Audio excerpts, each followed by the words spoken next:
Hello everyone, welcome or welcome back to my YouTube channel. I am homeopath. Hope you all are doing well. So आज का जो हमारा video है उसके अंदर हम बात करने वाले हैं about the difference between the alternating action and the secondary action of medicine. ठीक है, तो इससे पहले भी मैंने वीडियो बनाया था about the action of medicine. इसके अंदर की हमने प्राइमरी और सेकेंडरी एक्शन के बारे में बात करी थी। ठीक है, तो उसके बाद से ये एक बहुत ज्यादा इंपॉर्टेंट क्वेश्चन है जो कि आपको शॉर्ट नोट वगैरह में पूछा जा सकता है। ठीक है, तो जिसके अंदर कि आपको अल्टरनेटिंग एक्शन, अल्टरनेटिव या फिर अल्टरनेटिंग एक्शन और जो सेकेंडरी एक्शन हमने पढ़ा था उसके बीच का डिफरेंस पूछा जाता है। ठीक है, तो और ये जब तुम समझोगे ना तो तुम अल्टरनेटिंग एक्शन के बारे में भी समझ जाओगे। ठीक है, इसके अंदर इतनी इंफॉर्मेशन है कि अगर आपको alternating action as a short note भी पूछा जाता है तो फिर आप लिख पाओ। ठीक है, तो शुरू करते हैं। सबसे पहला जो हमारा पॉइंट है वो होगा ऑफकोर्स डेफिनेशन के related. So it is the type of the primary action. ये क्या है? ये एक टाइप का प्राइमरी एक्शन है where the various paroxysms of the primary action alternate with each other। ठीक है, तो अब यहाँ पर जब प्राइमरी एक्शन की बात आई है तो आपको पता होना चाहिए कि प्राइमरी एक्शन क्या होता है। तो प्राइमरी एक्शन जो है वो जो हम मेडिसिन देते हैं, ठीक है, वो जो एक्शन हमारी बॉडी के ऊपर, हमारे जो वाइटल फोर्स है उसके ऊपर करता है उसको हम बोलते हैं प्राइमरी एक्शन। ठीक है, और प्राइमरी एक्शन के अंदर जो वाइटल फोर्स है वो कैसा रोल प्ले करता है? पैसिव रोल प्ले करता है। तब वाइटल फोर्स बिल्कुल भी अपना एक्शन नहीं दिखाता। ठीक है, जबकि इसका ऑपोजिट जो है वो है हमारा सेकेंडरी एक्शन। लेकिन इसके आगे का जो कहानी है वो भी हम लिख लेते हैं। ठीक है, ये सिर्फ था कि प्राइमरी एक्शन किसको बोलते हैं वो मैंने आपको बता दिया। अब अल्टरनेटिंग एक्शन क्या है? Where various paroxysms. ठीक है, पैरोक्सिस्म्स इन द सेंस कि जैसे हम दूसरी सारी मेडिसिन के अंदर तो पढ़ा था हमने मटीरिया मेडिका की, या फिर तो जो डिजीजेस होती है उसके अंदर हम पढ़ते हैं कि भाई पैरोक्सिज्म के अंदर जो है कि सारी कंप्लेन आती है।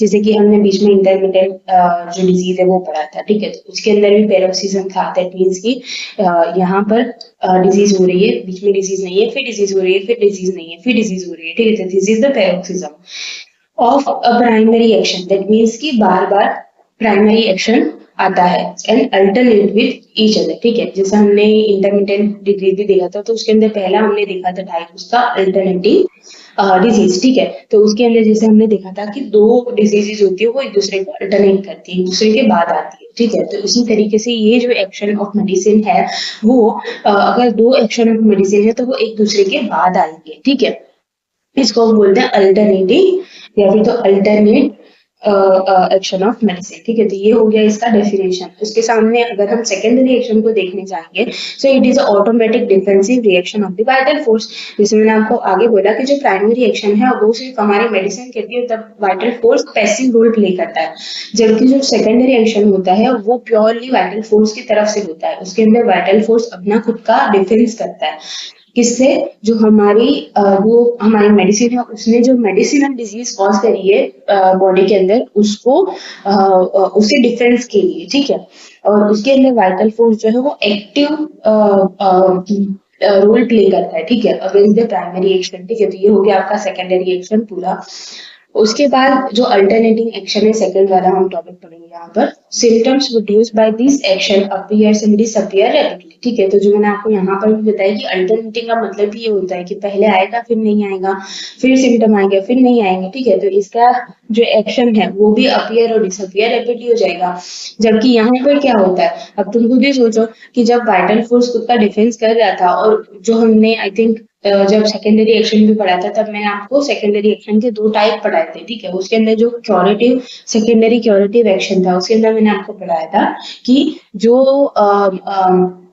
ये वाला एक्शन होता है उसके अंदर वाइटल फोर्स पूरी तरीके से क्योर हो जाता है, पूरी तरीके से उसके अंदर कोई भी डिजीज नहीं होती, माइजमेटिक डिजीज भी नहीं होती और मेडिसिनल डिजीज भी नहीं होती। तो ये कैसा होगा? ये परमानेंट होगा। ठीक है, so symptoms produced by the secondary action either last for the long time or go away forever। ठीक है, that means कि जो symptoms होते हैं, ठीक है, वो या तो लंबे टाइम के लिए किसी पेशेंट को एमिलियोरेशन होगा ड्यू टू सेकेंडरी एक्शन, या फिर तो बिल्कुल भी वो चला जाएगा। दैट मीन्स कि पेशेंट क्योर हो जाएगा। ठीक है, थर्ड पॉइंट देखेंगे, it is the action of the drug on the vital force. Of course ये चीज मैंने आपको पहले ही बता दी, and it is the reaction of vital force itself. Fourth point है power of the production of the alternative action is proceed by only a few drugs. ठीक है, तो अब यहाँ पर ये बात आती है कि जैसे मैं आपको कब से बोल रही हूँ कि जो प्राइमरी एक्शन होता है वो तो हमारा मेडिसिन करता है, लेकिन ये क्या है, प्राइमरी एक्शन का भी एक टाइप है। तो ये वाला टाइप कुछ ही ऐसी मेडिसिन हैं जो कि प्रोड्यूस कर पाती है, ठीक है, जबकि सेकेंडरी एक्शन तो always follows the primary action, ठीक है। वहीं फिफ्थ वाला लास्ट पॉइंट देखेंगे हम, if the drug power to producing this action it observe in every case. That means कि हमने जैसे ऊपर पहले ये फोर्थ वाले पॉइंट के अंदर ही देखा कि कुछ ही ऐसी ड्रग्स हैं जो कि इस टाइप का एक्शन क्रिएट कर पाती है। तो अब जो ड्रग क्रिएट कर पा रही है वो हम सारे के सारे केस के अंदर सारे के सारे प्रूवर हैं या फिर तो कोई भी पर्सन को आपने वो मेडिसिन दी है तो वो चीज आप ऑब्जर्व करोगे, ठीक है। Symptoms produced by the secondary action only observed when the dose is large. It will not be observed in the smaller dose. That means कि अगर large dose है of course तो उसके लिए vital force अपना डिफेंस करेगा, right.